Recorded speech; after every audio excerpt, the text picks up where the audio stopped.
कक्षा 8 विषय गणित। प्रकरण है बैंकिंग। आज बैंकिंग के अंतर्गत हम ब्याज निकालना सीखेंगे। तो बैंकिंग में यदि किसी माह में कोई धन जमा किया जाता है और फिर कुछ समय बाद निकाला जाता है तो उस पर ब्याज कैसे लगता है, उसके संबंध में एक प्रश्न है। किसी व्यक्ति की पासबुक का एक कुछ नीचे अंकित है जिसमें दिनांक 4/1/2016 को उसके खाते में 10,000 रुपये थे। 7/4/16 को उसने खाते में 2,000 रुपये जमा किए। इस प्रकार से उसके खाते में 12,000 रुपये हो गए। 28/4/16 को उसने 10,500 रुपये जमा किया, उसके खाते में 22,500 रुपया हो गया।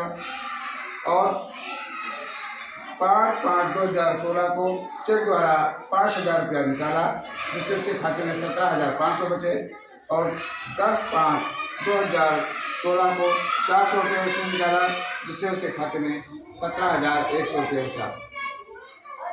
इस प्रकार से उसके पासबुक का विवरण है। यदि वह व्यक्ति खाता 15 मई 2016 को बंद कर दे और उसे 4% वार्षिक दर से ब्याज मिले तो उसे कुल कितना ब्याज मिलेगा। तो हम इसमें सबसे पहले देखते हैं। तो क्या है, अग्रणी अर्थात पिछले पृष्ठ से आया हुआ अग्रणी धनराशि अर्थात 1/4/2016 को उसके खाते में जो शेष राशि है वो है 10,000 और 7/4/2016 को उसने 2,000 रुपये खाते में जमा किए। इस प्रकार से उसके खाते में कुल रुपया हो गया 12,000। फिर 28/4/16 को उसने 10,500 रुपये खाते में जमा किए। कितने जमा किए? 10,500 रुपये। इस प्रकार से उसके खाते में हो गया 22,500 रुपया। 5/5/16 को उसने रुपये निकाले 5,000। चेक के द्वारा उसने 5,000 रुपये निकाल दिए तो उसके खाते में बचा 17,500। और 10/4/16 को चेक द्वारा निकाला है और ये नकद जमा किया है, ये भी नकद जमा किया है। और 10/5/16 को उसने नकद निकाला है और दिया है 400। इस प्रकार 10/5/16 को उसके खाते में जो बचा तो बचा 17,100। अब इस प्रकार के सवालों को हम कैसे हल करेंगे? इस प्रकार के प्रश्नों को हल करने के लिए हम सबसे पहले कितने दिनों तक खाता में कितनी धनराशि रही इसको निकालते हैं। तो सबसे पहले हम हल देखते हैं। हल में हम देखते हैं 1/4/16 को उसके खाते में 10,000 रुपया है और फिर 7/4 में वो जमा करता है तो उसके खाते में 12,000 रुपया हो गया। इस प्रकार से 1 तारीख से लेकर 6 तारीख तक अर्थात कुल 6 दिन कितना रुपया रहा है उसके खाते में 10,000 रहा। फिर 7वें दिन उसने 12 उसके खाते में 2,000 जमा किया और 12,000 रुपया हो गया। हाँ, तो क्या करते हैं, अब ये विवरण दिया हुआ है, इसके आधार पर हम कैसे इसकी गणना करेंगे। तो गणना के लिए पहले हम ये देखते हैं कितने दिनों तक कितनी धनराशि रही है। तो 1/4/2016 को उसके खाते में 10,000 रुपये है। फिर 7/4/16 को उसने 2,000 रुपये जमा किए, उसके खाते में कितने हो गए? 12,000 रुपये। अर्थात ये जो 2,000 जमा किया गया 7 तारीख को जमा किया, इसके पहले 7 का मतलब 6 तारीख तक, 1 तारीख से लेकर 1/4/16 से लेकर 6/4/16 तक उसके खाते में कितने रुपये रहे? यह 10,000 रुपया उसके खाते में पड़ा रहा। तो 1/4/16 से 6/4/16 तक उसके खाते में कितनी धनराशि है? 10,000। और 1 तारीख से 6 तारीख तक दिन कितने हो गए? 6। इसी प्रकार से अब 7 तारीख को उसके खाते में 12,000 रुपया हो गया तो 7 तारीख का उसको 12,000 रुपये का ब्याज मिलेगा। और वो 5/5 28/4/16 को उसके खाते में 10,500 रुपये जमा किए। अब उसके खाते में हो गए 22,500। तो 28 तारीख को उसके खाते में 22,500 हो गए और 28 तारीख से पहले अर्थात 27 तारीख तक उसके खाते में कितना रुपया था? 12,000। ये कब से कब तक था? 7/4/16 से 27/4/16 तक उसके खाते में कितने रुपया रहे? 12,000 रुपया रहे। और इस समय में उसके कितने दिन हुए? तो 7/4/16 से 27/4/16 तक कुल कितने दिन हो गए? 21 दिन। 21 दिनों तक उसके खाते में कितना रुपया रहा? 12,000 रुपया रहा। फिर अब 28 तारीख को उसने 10,500 जमा किया, उसके खाते में 22,500 हो गया। तो 28 तारीख को उसके खाते में कितना हो गया? 22,500। तो 28 तारीख के दिन उसको 22,500 का ब्याज मिलेगा। और फिर 5/5/16 को उसने चेक के द्वारा 5,000 निकालिए। तो जो 5,000 उसने निकाले है 5 तारीख को, तो इस पर उसको 5 तारीख का ब्याज नहीं मिलेगा। अर्थात हम क्या लिखेंगे? 4 तारीख का लिखेंगे। तो 28/4/16 से 4/5/16 तक उसके खाते में कितना रुपया रहा? 22,000। उसके खाते में 22,500 रुपया रहा। अर्थात उसको 22,500 रुपये पर ही ब्याज मिलेगा। तो 28/4/16 से 4/5/16 तक वो जो उसका पैसा रहा वो कितने दिनों तक रहा उसके खाते में? 7 दिनों तक रहा।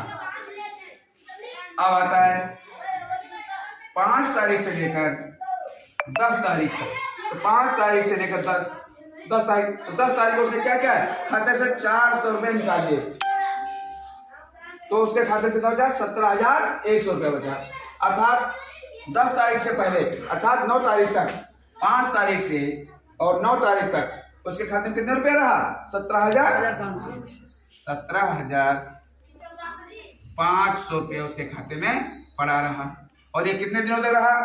तो 5/5/16 से लेकर 9/5/16 तक कुल 5 दिन उसके खाते में 17,500 रहा।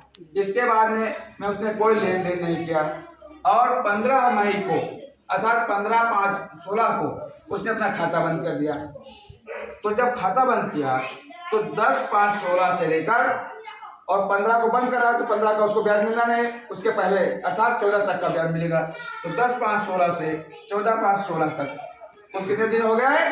5 दिन। कितने दिन हुए? 5 दिन। अब इन 5 दिनों को उसको ब्याज मिलेगा। तो कितने धनराशि पर मिलेगा? तो उसके खाते में 5 तारीख को कितना धनराशि था? 17,100। तो उसको 17,100 पर ही ब्याज मिलेगा। और अब हम इस गणना को करते हैं। तो इसको सरल बनाने के लिए क्या करते हैं? अब हम इसको निकालेंगे कि एक दिन के लिए इसका पैसा कितना रुपया रहा।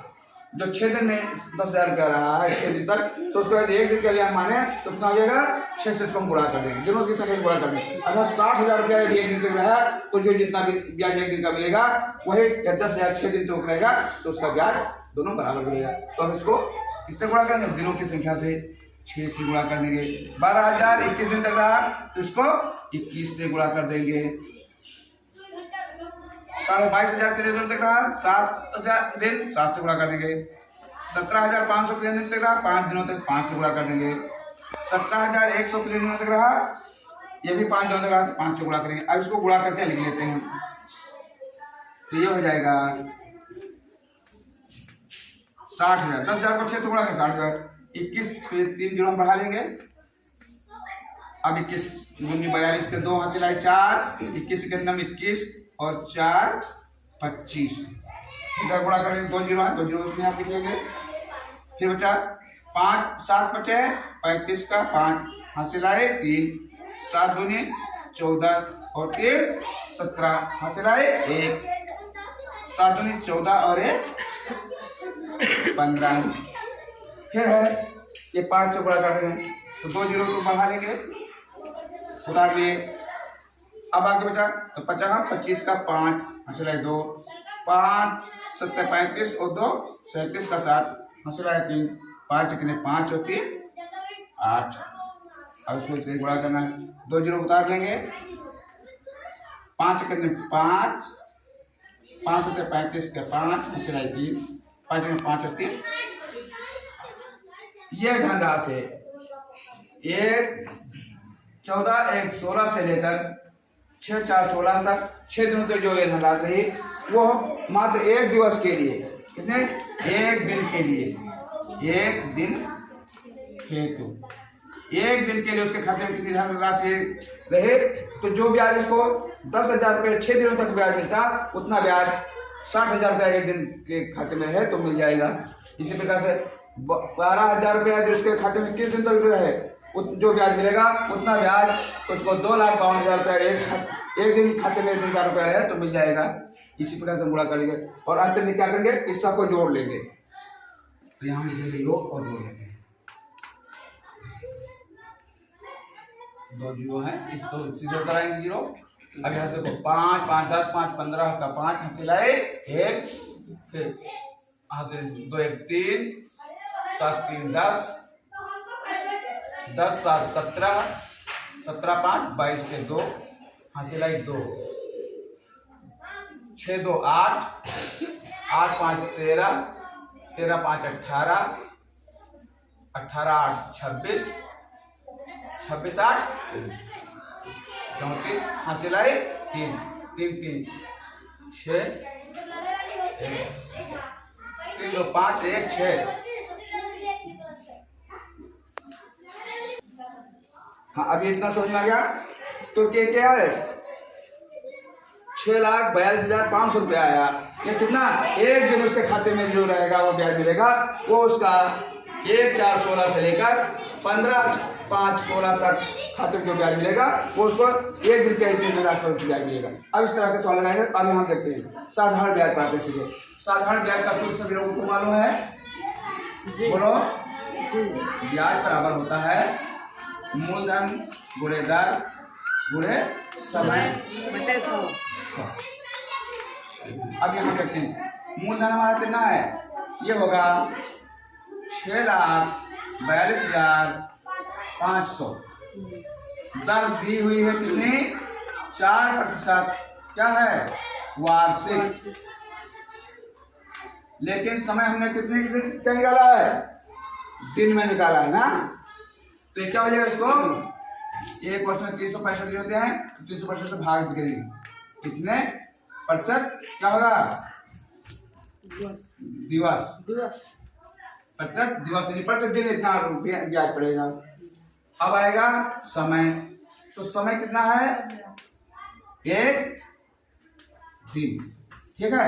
हमने दर को किस में बदल दिया, दिवस में, दिन में, तो समय भी हमारा दिन में रहेगा। अब हम सूत्र पर हल कर लेंगे। तो ब्याज बराबर कितना हो जाएगा, 42,500 गुणे दर देखो तो 4% बटे 365, तो इसको सीधे नीचे ले आएंगे ना, जानते हो,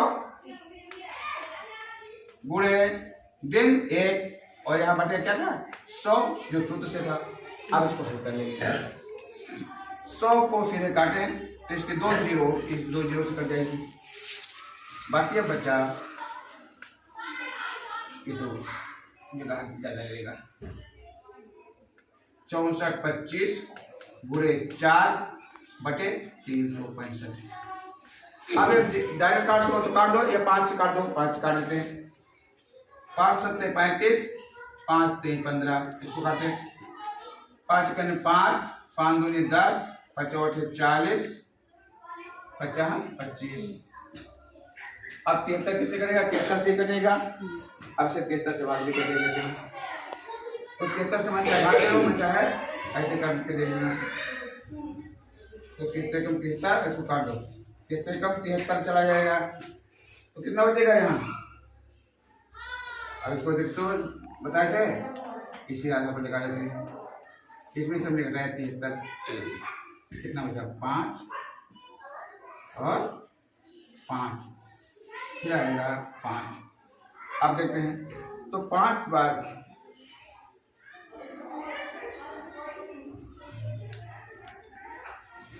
हम 73 128।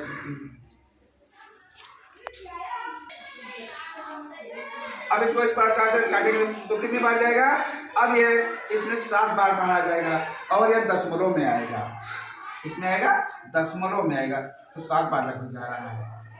तो इसलिए इसको ऐसा ना करें, इसलिए के लिए क्या करते हैं, इसके लिए हम सीधे ऊपर वालों का गुणा कर लेंगे। किसका?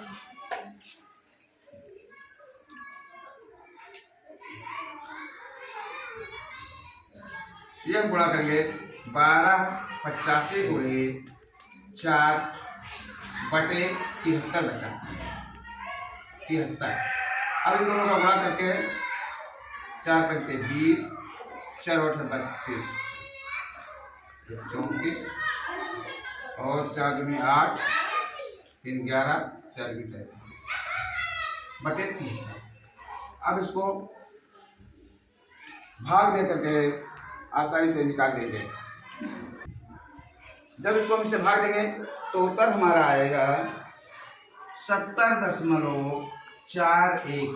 कितना रुपया जो हुआ ये ब्याज उसको। अब समझ में आ गया है? तो इसमें कुछ नहीं तुम्हें करना, क्या करना है, पहले जो पेश या जो इसकी प्रविष्टियाँ दी गई है कि कितना धनराशि जमा किया गया, कितना निकाला गया, उसके खाते में कितना शेष रहा, इसको देखेंगे। इसके बाद उसको दिवसवार निकाल लेंगे, दैनिक निकालेंगे, एक दिन के लिए कितना धनराशि बना, तो ये सब निकालना जान गए हो। इसका जो यहाँ योग आएगा वो क्या हो जाएगा, मूलधन बन जाएगा। वो कितने समय के लिए होगा, एक दिन के लिए। तो समय जो हो गया एक दिन हो जाएगा। और दर दी होगी, अब दर कैसे दी है, वार्षिक छमाही जो दी है, एक वार्षिक दी है, तो क्या करेंगे, उसको दैनिक में बदलेंगे। दैनिक बदलने के लिए क्या करेंगे, 365 से भाग दे देंगे, फिर 7 में ब्याज के छोटे बना करके हल करेंगे। आगे समझ में?